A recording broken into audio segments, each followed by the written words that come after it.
Hello my very dear CMA intermediate students and the most awaited strategy जो June 2025 में exam देने वाले हैं और जो लोग बोथ ग्रुप देने वाले हैं, तो मैम अब रिमेनिंग 35 डेज के अंदर हम लोग हमारा बोथ ग्रुप कैसे पढ़े, कितना ग्रुप 1 पे ध्यान दे, कितना ग्रुप 2 पे ध्यान दे, और कई सारे आप लोगों के लिए डूज डोंट्स पूरा क्लियर कट प्लान सब मैं यहाँ पे आप लोगों के लिए बना के लाई हूँ। सो ऑफकोर्स वीडियो थोड़ा लंबा रहेगा, लेकिन इसको आप एंड तक ज़रूर देखें, भले ही थोड़ी स्पीड बढ़ा के देखें, but do watch it till the end to get the best out of this video. And before you forget and before I forget, let me remind you कि आप लोगों का कहाँ गया biggest announcement and giveaway for CMA intermediate students होने वाला है 3rd of May 8 PM. So if you are watching this video before 3rd of May 8 PM ज़रूर इसको लाइव अटेंड करना. तो CMA इंटरमीडिएट के लिए ऐसा गिव अवे आने वाला है जो आप लोगों को बहुत बहुत फ़ायदा देगा. और हमारा फेज़ 3 का अनाउंसमेंट में भी इस वीडियो के डिस्क्रिप्शन के लिंक में भी आप देख सकते हैं कि हम लोग ऑलरेडी आप लोगों के लिए, जैसे मैं फेज़ 1 के अंदर आपका फाइनेंशियल मैनेजमेंट का फुल फ्लेज रिविजन करा चुकी हूँ, फेज़ 2 के अंदर मैं आपके ऑपरेशंस मैनेजमेंट का रिविजन करा चुकी हूँ, वैसे ही आकाश सर टैक्सेशन का रिविजन कराए हुए हैं और अकाउंट्स का चल रहा है और आप लोगों का SM हो चुका है और इससे कॉर्पोरेट अकाउंटिंग के भी कुछ हो चुके हैं. तो काफ़ी सारे रिविजन हो गए, चल रहे हैं. तो फेज़ 3 में अब हम क्या लेकर आने वाले वो भी आपको पता चलेगा 3rd में 8 PM. सो मेक श्योर आप ये अनाउंसमेंट ज़रूर लाइव अटेंड करेंगे. And let me tell you the strategy now. बेटा सबसे पहले मैंने आपके 40 दिन को बांट दिया है मेन 20 एंड 10 डेज में. रिमेनिंग पार्ट बाद में समझेंगे. इस वीडियो को ज़रा ध्यान से सुनने की कोशिश और समझो भी, है ना. अनपढ़ जैसे बिल्कुल नहीं करने का, सोचने का, समझने का. 20 और 10 दिन में बाइफरकेट कर दिया है. आपके जो 2 ग्रुप है ना, जो भी आप 2 ग्रुप 1 एंड 2 दे रहे हो, उसको आपको एक ग्रुप को स्ट्रॉन्ग और एक ग्रुप को नॉन स्ट्रॉन्ग कैटेगरी में खुद बाइफरकेट करना पड़ेगा. किसी का हो सकता है ग्रुप 1 स्ट्रॉन्गर है एज़ कम्पेयर टू ग्रुप 2, किसी का हो सकता है ग्रुप 2 स्ट्रॉन्गर है एज़ कम्पेयर टू ग्रुप 1. वो खुद आपको अपने लिए सब्जेक्टिवली डिसाइड करना पड़ेगा. सो 20 दिन में, ये पहले 20 दिन में आपने क्या रिवाइज करना है, तो पहले 20 दिन के अंदर आपका any one group, first group की बात नहीं कर रही हूँ, कोई भी एक ग्रुप जो स्ट्रॉन्ग है वो पूरा कंप्लीट हो जाना चाहिए. उसके साथ साथ जो एक रिमेनिंग ग्रुप है उसके 2 सब्जेक्ट कंप्लीट हो जाने चाहिए. मतलब क्या, मैं आपको एग्जाम्पल के साथ भी समझाऊंगी. तो मान लो आपका ग्रुप 1 स्ट्रॉन्ग है, तो ग्रुप 1 आपने आने वाले 20 दिन में कंप्लीट करना है और उसके साथ साथ ग्रुप 2 के 2 सब्जेक्ट आपके रिवीजन हो जाने चाहिए. ग्रुप 2 स्ट्रॉन्ग है तो ग्रुप 2 कंप्लीट करो, प्लस ग्रुप 1 के कुछ 1.5-2 सब्जेक्ट आपके हो जाने चाहिए. फिर बचे हुए 10 दिन में क्या करेंगे, जो अनदर ग्रुप के रिमेनिंग 2 सब्जेक्ट है वो ख़त्म करने के साथ साथ अपने ये स्ट्रॉन्गर ग्रुप में से कुछ पार्ट हमने रिवाइज करना है. मैम ये कैसे करेंगे, ये हमको पहले ग्रुप 1 ग्रुप 2 में ही प्रॉब्लम है. आपने ये जो बता दिया मैच द फॉलोइंग, ये मैच द फॉलोइंग मैंने आपको डिटेल में समझाया हुआ है. यहाँ ध्यान देंगे. लेट अस कंसिडर, मैंने दोनों केसेस बना के दिए. एक कंसिडर, जस्ट सेकेंड होल्ड करेंगे. तो मैंने एक केस बनाया कि आपका ग्रुप 1 स्ट्रॉन्गर है. अगर आपका ग्रुप 1 स्ट्रॉन्ग है ना बेटा, तो सबसे पहले आप टैक्स और कॉस्ट उठाओ. अगर आप सक्सेस बैचेस हमारे साथ अटेंड कर रहे हो, जो हम लोगों का success batch season 7 for CMA intermediate चल रहा है, तो आप ऑलरेडी टैक्स का काफ़ी पार्ट आकाश सर के साथ कवर कर चुके होंगे, एज वेल एज अकाउंट्स का पार्ट हर सर के साथ एंड लॉ का पार्ट शिक्षा मैडम के साथ. तो आपका इतना पार्ट ऑलरेडी हो गया होगा. अब आप लोगों को रिमेनिंग डेज में आपका tax, costing, accounts and law 7-7 दिन मैंने दिए हुए हैं, 4 सब्जेक्ट मिला के, यानी 14 से 15 दिन में आपको ये चारों सब्जेक्ट खत्म करने हैं. अगर आपने ऑलरेडी हमारे साथ सक्सेस बैच में कुछ पार्ट कर दिया है तो रिमेनिंग पार्ट करो, अगर नहीं किया है तो आपको अपने हिसाब से बाइफिकेट करना पड़ेगा. लेकिन ध्यान रखो, जो ग्रुप स्ट्रॉन्ग है ना बेटा, वो 100% कंप्लीट करेंगे. उसका मॉड्यूल या मेन बुक आप जो भी रेफर करते हो वो कवर करेंगे, उसकी MCQ, उसकी थ्योरी, उसका MQP और उसका पास्ट पेपर. जैसे अगर आप हमारे साथ रिविजन अटेंड कर ही रहे हो तो मैं आपको बता दूं, जैसे OM का इम्पॉर्टेंट क्वेश्चनर हर सब्जेक्ट का हम लोगों ने अपलोड किया हुआ है, जिसके अंदर आपके सारे पास्ट पेपर, MQPs हम रिवाइज करा रहे हैं और ये नोट्स फ्री ऑफ कॉस्ट आप लोगों के लिए अवेलेबल भी है. अगर आपके ये नोट्स का एक्सेस नहीं है तो इसी वीडियो के डिस्क्रिप्शन में 1 रुपी कोर्स का लिंक होगा, उसको परचेज करना, गूगल फॉर्म भरना और आपको फ्री ऑफ कॉस्ट ये सारे past paper, MQPs and important question जो लास्ट में आपको रिवाइज करने वो मिलेगा. तो वो बहुत काम आएगा. हमारे रेगुलर स्टूडेंट्स, आपके पास इसका हार्ड कॉपी है तो ये सारा पार्ट आप उस हार्ड कॉपी से भी रिवाइज कर सकते हो. फिर अभी 20 दिन में जो बचे हुए आपके पास 6 दिन हैं, उसमें आप O M S M D and M A का रिमेनिंग क्यों बेटा, कॉस्टिंग के साथ आप मार्जिनल स्टैंडर्ड बजट खत्म करेंगे, फिर आपका जो रिमेनिंग एम ए है वो आप खत्म करेंगे। मतलब आपका ये तो पूरा 400 मार्क के लिए आप रेडी हो रहे हो।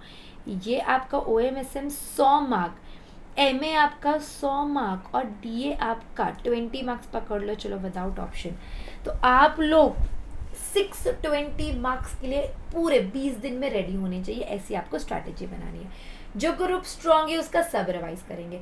जो ग्रुप आपका नॉन स्ट्रांग कैटेगरी में आ रहा है जैसे कि ग्रुप 2, उसका आप पास पेपर करेंगे, एमक्यूपी करेंगे और जो भी मेन बुक है वो या आपके पास इंपॉर्टेंट क्वेश्चन मार्क्ड है आप वो उतना पार्ट करेंगे।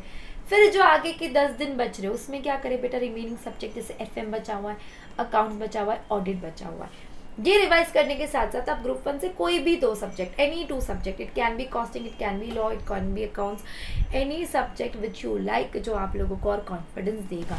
तो ये उन स्टूडेंट्स के लिए है जो जिसका ग्रुप 1 स्ट्रांग है और ग्रुप 2 में से सिलेक्टिव पार्ट किया हुआ है, कुछ पार्ट किया हुआ है, चांस ले रहे हैं, या दोनों ग्रुप स्ट्रांग है लेकिन ग्रुप 1 पे ज़्यादा भरोसा है, ये उनके लिए है। सेकेंड कैटेगरी ऑफ स्टूडेंट्स जिनका ग्रुप 2 स्ट्रांगर है, तो बेटा ग्रुप 2 तो आपका बेटर है, फटाफट खत्म करो।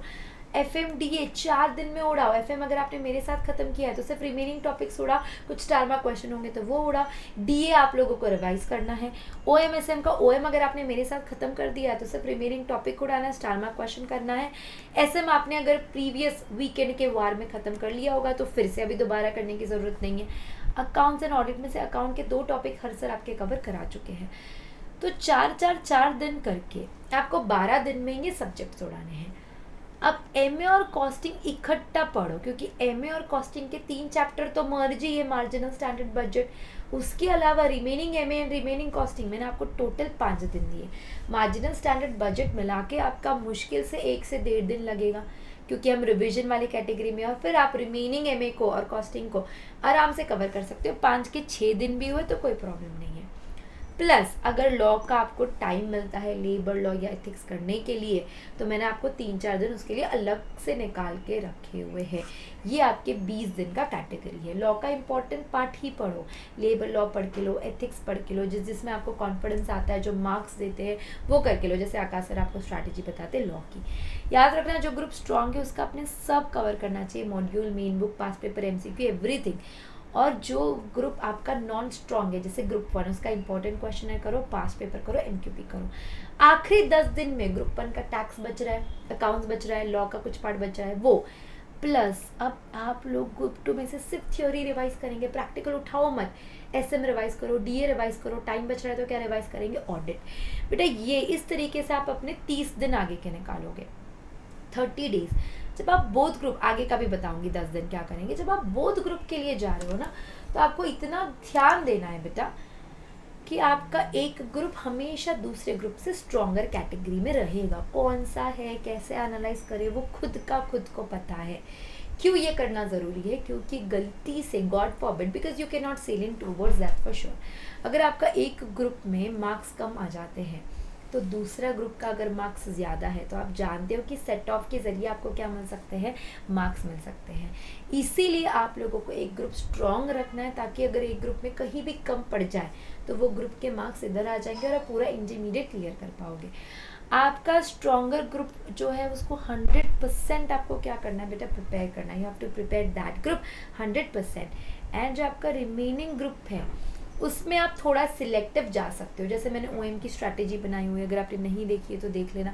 तो ओएम के अंदर मैंने आपको बताया हुआ है रिमेनिंग सिलेक्टिव, जैसे कि आप चैप्टर 2 अच्छे से करो, 4 अच्छे से करो, या वीडियो को डिटेल में देख लेना। वो आप वहाँ पे थोड़ा सिलेक्टिव जा सकते हैं। जैसे एफएमडीए के अंदर डीएड बहुत अच्छे तरीके से कर लो आप लोग, और एफएम का 1-2 टॉपिक पेपर समझो, और आप लोग वहाँ पे कोई एक टॉपिक को कम ध्यान दिए चलेगा। आप लोगों ने एमसीक्यू सारे कवर करने हैं, ग्रुप 1 हो या ग्रुप 2, क्योंकि वो आपको एज देगा। और ग्रुप 2 के थ्योरी सब्जेक्ट पे फोकस करो क्योंकि वो पेपर से मार्क्स निकाल के देंगे। कम टाइम में अटेम्प्ट होते हैं, डीए बोल लो, एसएम बोल लो, ऑडिट बोल लो। इतने पॉइंट्स को आपको बहुत केयरफुल रहना है while deciding your both group. फिर बात आती है मैम रिमेनिंग का क्या। रिमेनिंग के लिए 6 दिन जो बचते हैं 30 दिन के बाद, यानी कि अप्रैल का फर्स्ट वीक, आप लोग अपने स्ट्रॉन्गर ग्रुप पे ही फोकस करेंगे। उसके अंदर आप लोग क्या करना चाहिए बेटा, वो आप पे डिपेंड करता है। कॉस्टिंग के 2-3 चैप्टर उठा लो, टैक्स के 2-3 चैप्टर उठा लो, लॉ का फिर से एक बार लेबर लॉ एथिक्स को रिवाइज कर लो, अकाउंट्स का आप थ्योरी वाला पार्ट रिवाइज कर लो। तो 6 दिन आप सिर्फ स्ट्रॉन्गर ग्रुप पे जाएंगे और आखिरी के 4 दिन तो आप उसी पेपर को देंगे जो आपके सीक्वेंस में आने वाले पहले और दूसरे होंगे, ओनली दोस्त। तो इस तरीके से आप कवर करेंगे आपके पूरे 40 दिन, और ये आपकी स्ट्रैटेजी है फॉर योर बोथ ग्रुप्स। अगर आप बोथ ग्रुप देना चाहते हो तो आपको इससे जाना पड़ेगा। देखो बेटा, अगर आप बोथ ग्रुप दे रहे हो, बट ऑफकोर्स कॉम्प्रोमाइज सैक्रिफाइस एक ग्रुप में रहने वाला है। आप अगर ऐसा सोच के चल रहे हो ना कि हम दोनों ग्रुप 100% रिवाइज करेंगे, अभी वो टाइम नहीं है। वो पिछले 20-30 दिन पहले था, या जब से आप सोच रहे थे कि आपको बोथ ग्रुप देना है तब से था। अब वो टाइम नहीं है। अब आप लोगों को सिलेक्टिव एक ग्रुप को लेके जाना पड़ेगा।